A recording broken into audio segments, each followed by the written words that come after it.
Fernandoy, sandali lang. Po kayo.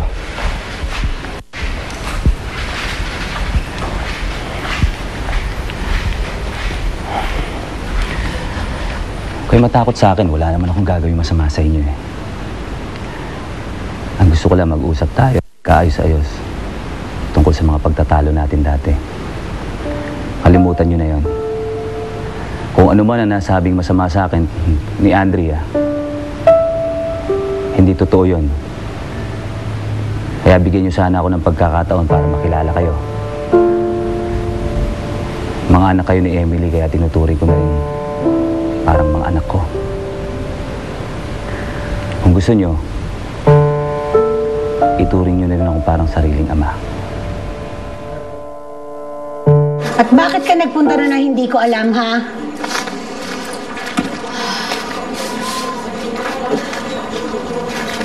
Hoy!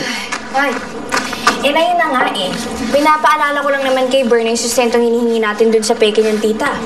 Kapalit nung pananahimik natin sa tuloy nilang pagkatao. Nay! Nay, dagdagan mo naman yung allowance ko bilang pasasalamat naman dun sa pinaggagawa ko.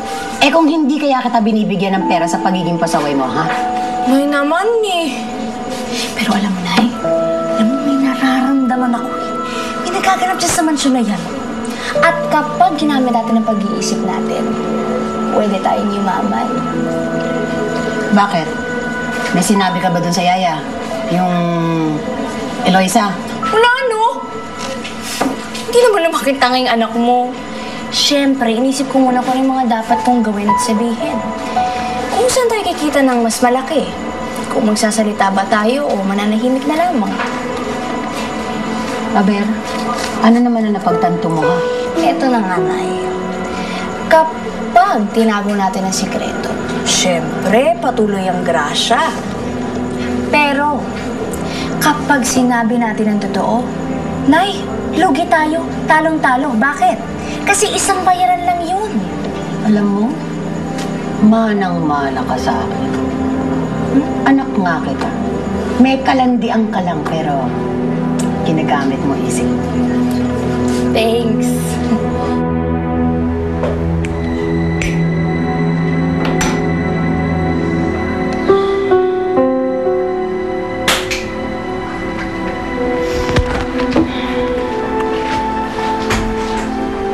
Sabi nung Nenet, close daw talaga sila kala Berna.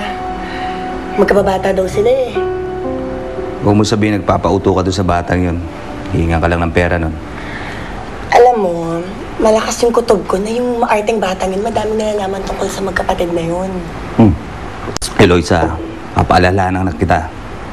Dahan-dahan lang sa pananakit sa mga bata. Ayoko makalata si Luke. Isa pa, alam niya maayos na relasyon namin sa dalawang bata. Isa pa, hindi pa tapos yung kaso ng hearing.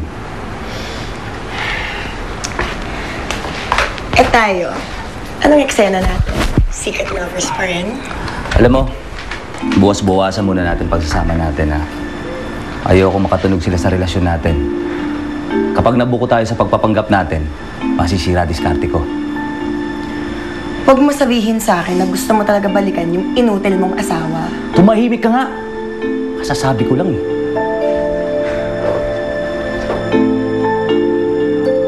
Luke! Jag! Ano yun? May lakad ka ba ngayon? Magbabike lang po. Kayong dalawa. Wala po. Babantayan lang po namin si Mommy. Saan ang ano? Ibang kalyo, nakita niya? Makalyo! Ay! Sir! Hindi po. Pwede mo ba akong ipagmaneho ngayon? Walang problema, sir. Naiwan ko muna ko, ha? Wait na ako.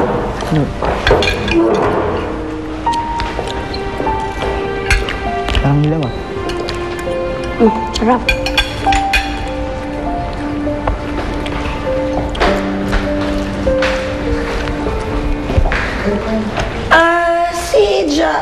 Si Sir Johnny? Kakaalis lang po. Ha? Ba't hindi siya nagpaalam sa akin? Bakit ka magpaalam sa'yo si Daddy?